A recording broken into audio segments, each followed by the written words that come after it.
bersama teman-temanku, sedang duduk santai di warung kopi sambil mengobrol ringan.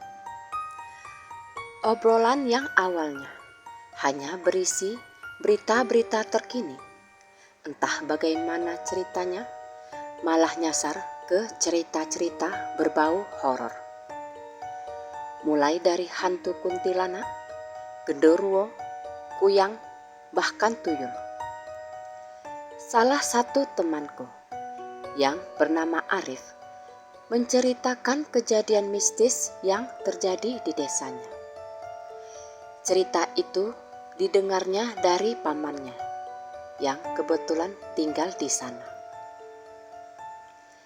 Kejadiannya terjadi sekitar 3 tahun lalu. Desa Arif mengalami musibah besar yang membuat warga menjadi resah luar biasa. Musibah ini bukan berupa bencana alam ataupun wabah penyakit seperti yang biasa diberitakan di media.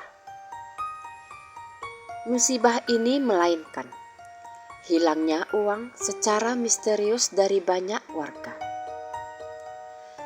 Awalnya dimulai dari Pak Haryo yang kehilangan uang Rp50.000. Saat itu, beliau merasa yakin uang itu sudah disimpannya baik-baik di dalam dompet. Karena uangnya hilang secara mendadak, Pak Haryo pun sempat menuduh anak dan istrinya yang telah mengambil uangnya.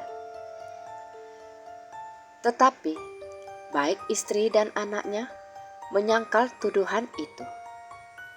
Dan memang Pak Haryo tidak punya bukti bahwa istri dan anaknya yang telah mengambil uangnya tersebut. Kejadian tidak hanya menimpa Pak Haryo. Beberapa hari kemudian, kejadian serupa menimpa seorang anak perempuan berumur 10 tahun bernama Aisyah. Saat itu, Aisyah sangat ingin membeli sepeda baru. Atas izin orang tuanya, ia pun membongkar celengannya.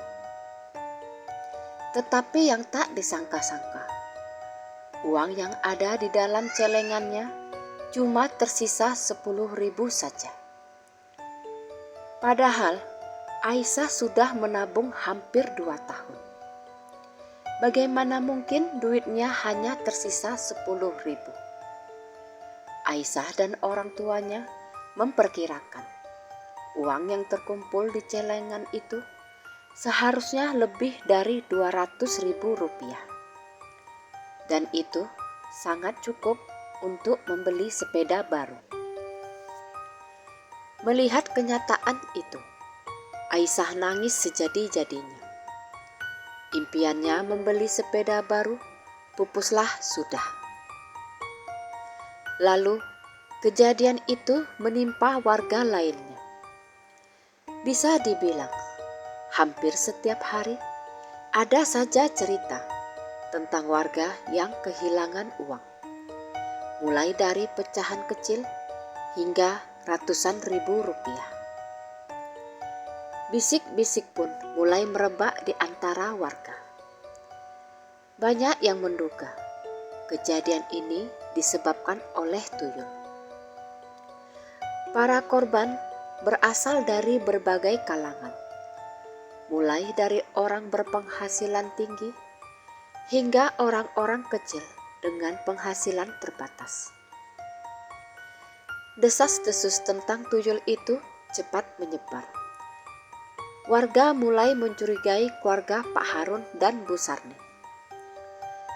Tuduhan ini muncul karena warga menyadari beberapa bulan belakangan ini kehidupan keluarga Pak Harun berubah drastis. Mereka yang biasanya hidup sederhana mendadak bisa membeli rumah baru. Tidak hanya itu, Pak Harun juga membeli sepetak sawah. Sedangkan Bu Sarni berjualan sarapan di depan rumahnya. tatapan-tatapan curiga mulai mengarah pada Pak Harun sekeluarga. Bu Sarni merasa risih dengan tatapan curiga para warga tersebut, hingga membuatnya malas beraktivitas di luar rumah. Pak Harun meminta istrinya untuk bersikap biasa saja. Tapi Bu Sarni mengatakan tak sanggup melihat tatapan curiga para warga ketika ia berada di luar rumah. Entah saat ia berbelanja ke warung ataupun pergi ke sawah.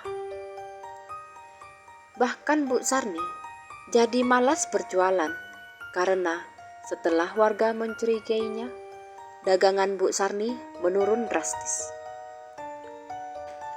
Kehilangan uang terus terjadi.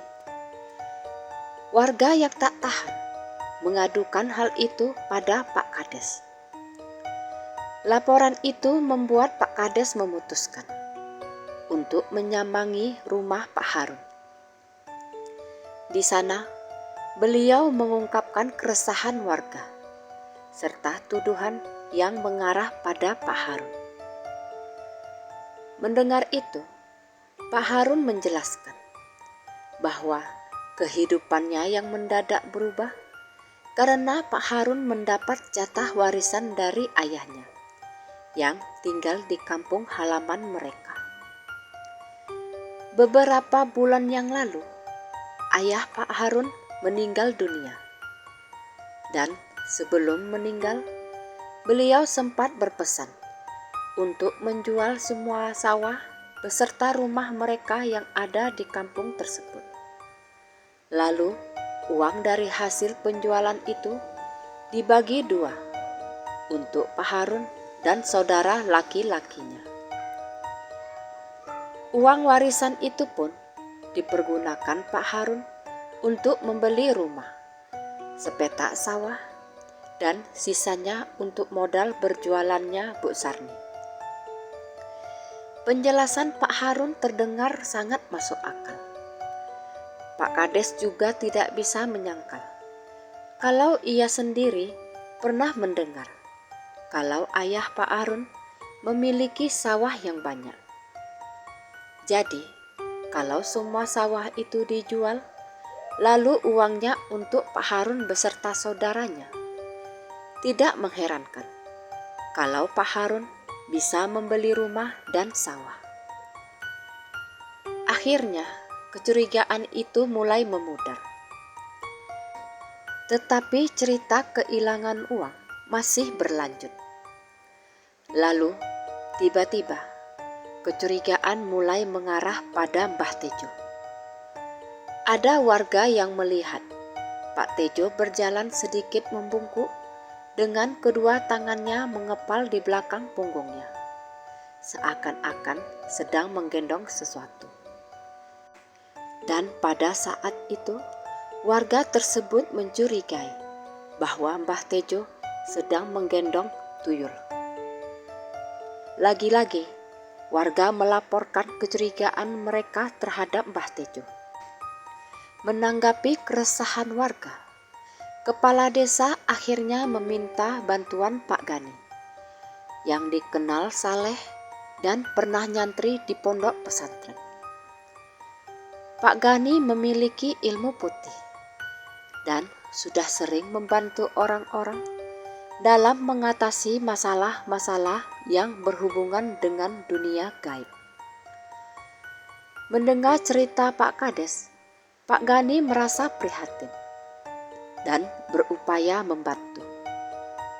Secara diam-diam, Pak Gani berhasil menangkap tuyul yang diduga milik Mbah Tejo. Ia kemudian memberi peringatan agar tuyul itu diambil dalam waktu 3 hari. Dan jika tidak diambil, maka akan dibuang ke laut. Ditunggu punya tunggu, namun hingga 5 hari berlalu, Mbah Tejo tidak juga datang.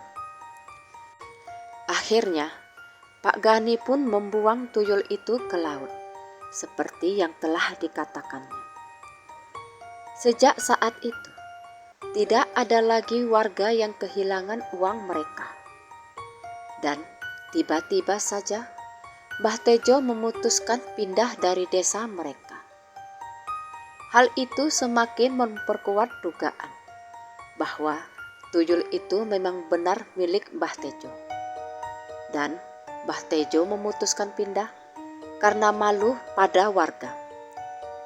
Sejak itu, warga pun tidak pernah mengeluh kehilangan duit lagi.